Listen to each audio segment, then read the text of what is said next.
Bienvenue dans cette nouvelle vidéo. La méditation n'est pas une obligation. Alors si je vous fais cette vidéo, c'est que j'ai longtemps cru que si j'allais aussi mal, que si j'étais pas bien, si j'arrivais pas à réguler mes émotions, que j'arrivais pas à réguler mon mental, et qu'en fait la seule solution c'était la méditation. Je ne voyais pas la méditation comme un outil, je la voyais vraiment comme la solution ultime qui allait m'aider et me permettre d'accéder à un bonheur que j'avais jamais pu toucher auparavant, que ça allait régler tous mes problèmes, que je serais plus du tout en train de mentaliser tout, et que j'allais vraiment accéder à un monde totalement inconnu jusque-là. J'avais vraiment une idée très positive de la méditation, et j'étais persuadée que c'était en fait la seule solution et que c'était ça qui allait m'aider. Du coup, j'ai fait une formation de 2 mois de méditation pleine conscience, MBSR pour ceux qui connaissent. Donc c'est pour aider à la réduction du stress, pour aider à être beaucoup plus ancré, à être beaucoup plus dans le moment présent. Et cette formation a été vraiment géniale et m'a permis de voir les choses totalement différemment. J'ai eu une formatrice qui a été vraiment top. Donc en fait on méditait tous les jours, c'était tous les jours 45 minutes et il y avait aussi des exercices à faire entre chaque. Et il n'y avait vraiment aucun objectif de productivité. L'objectif, c'était vraiment d'essayer de voir ce que ça nous faisait. Et il y avait aussi une application au quotidien.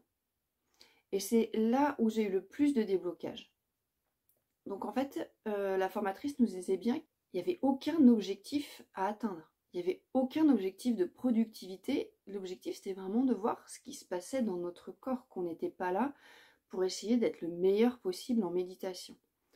Et surtout que c'était à appliquer au quotidien, que la méditation n'était pas une fin en soi, qu'en fait l'objectif c'était de le mettre après dans le quotidien. Et quand je dis dans le quotidien, c'était par exemple de faire sa vaisselle en étant en sorte de méditation, c'est-à-dire en ne s'accrochant pas à ses pensées, juste en faisant sa vaisselle tranquillement, en se douchant dans cet espace-là, en se brossant les dents, en allant marcher. Et qu'en fait, cet espace où on ne s'accroche pas au mental, soit dans le quotidien, qu'on ne soit pas là, essayer de faire nos 1 heure de méditation par jour, et surtout de ne pas s'attacher à un objectif, que c'était pas une fin en soi. Par exemple, si je fais ma vaisselle, mais pas que je m'accroche à mes pensées, c'est aussi de me questionner pourquoi.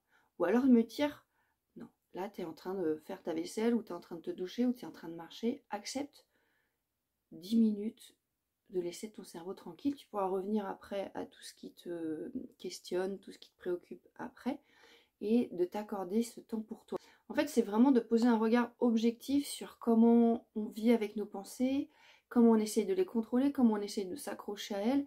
Qu'en fait, il n'y a aucune obligation si on n'y arrive pas, juste se demander pourquoi, si on a envie, et sinon de se dire oh bah non, là aujourd'hui j'ai envie de les laisser s'accrocher. Ce qui m'arrive, hein, aujourd'hui parfois mes pensées elles me viennent vraiment et j'ai vraiment du mal à lâcher le contrôle et j'accepte. Et en fait ça va beaucoup mieux à partir du moment où on accepte de dire oh ouais non mais là c'est plus dur pour moi aujourd'hui, et tout est beaucoup plus fluide.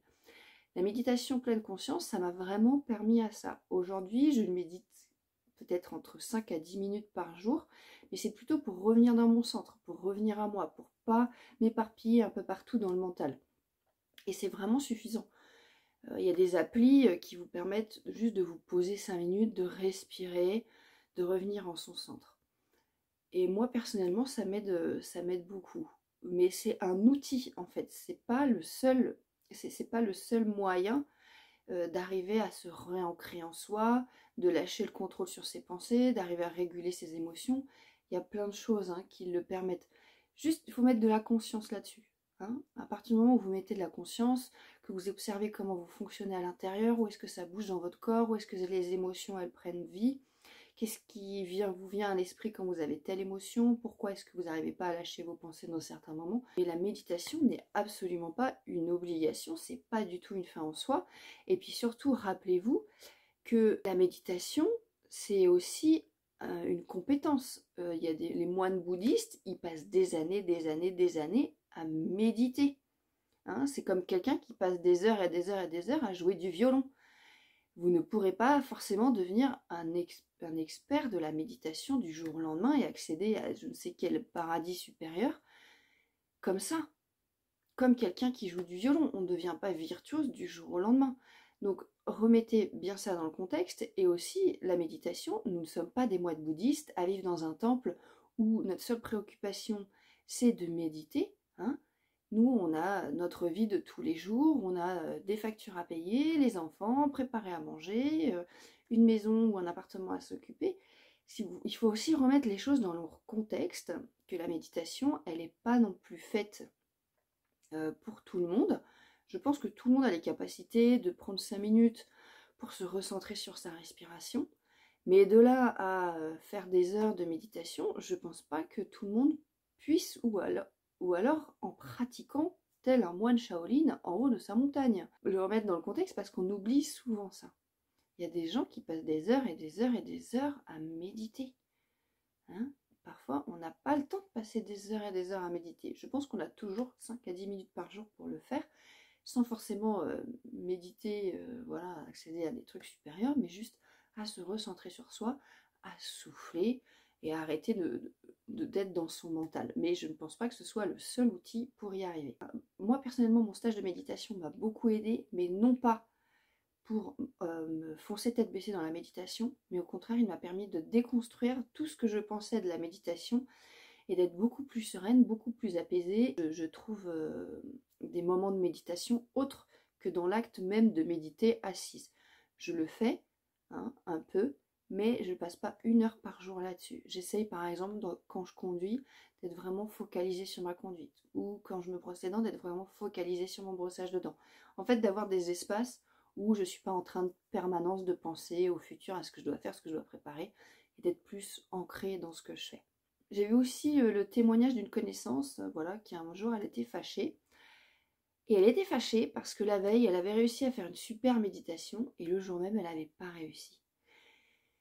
Et à partir du moment où la méditation te met dans des états de colère envers toi-même parce que tu n'as pas réussi à faire une bonne méditation, c'est que je me dis qu'il y a quelque chose qui ne va pas.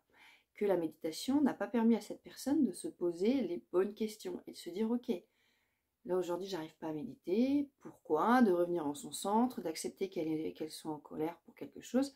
Et il y avait quelque chose de l'ordre de productivité et je me suis dit voilà, le capitalisme de la méditation, on est en plein dedans, que c'est pas parce que c'est un outil dit spirituel qu'il n'y a pas des dérives, hein.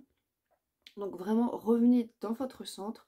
Écoutez-vous, voyez ce qui fonctionne pour vous. Si la méditation, ça vous parle vraiment, c'est comme le violon, je vous rappelle, ça s'apprend, on s'exerce, on n'arrive pas du jour au lendemain. Donc, c'est pas en faisant 1 semaine de méditation, en faisant 10 minutes par jour, que ça va changer forcément quelque chose. Hein, prenez le temps de faire au moins 1 mois, 2 mois, 3 mois, et de voir ce qui se passe. Sinon, faites différemment et trouvez d'autres outils qui vous conviennent mieux. L'important, c'est vraiment de s'écouter, apprendre à s'écouter. Aujourd'hui, on a tellement de sollicitations partout. Notre corps, notre cerveau, on est sollicité partout en permanence qu'on ne sait même plus ce qui nous convient. Donc ça prend un peu de temps, voire même beaucoup de temps, de réapprendre à s'écouter, de réapprendre à comprendre ce qui nous convient, ce qui nous correspond, à revenir dans son centre, à revenir dans son cœur, à revenir dans son intuition. Donc soyez indulgents avec vous, hein. Acceptez de prendre ce temps, acceptez de cette patience. Et je parle en connaissance de cause parce que ça a été très très difficile pour moi d'accepter d'être patiente. Je cherchais l'outil miracle, hein, ce qui va un peu avec la société d'aujourd'hui. Et voilà, gros spoiler, ça n'existe pas. J'espère que cette vidéo vous aura éclairé sur la méditation. Likez, partagez, abonnez-vous et surtout prenez soin de vous parce que vous en valez vraiment la peine. Et je vous dis à la prochaine vidéo.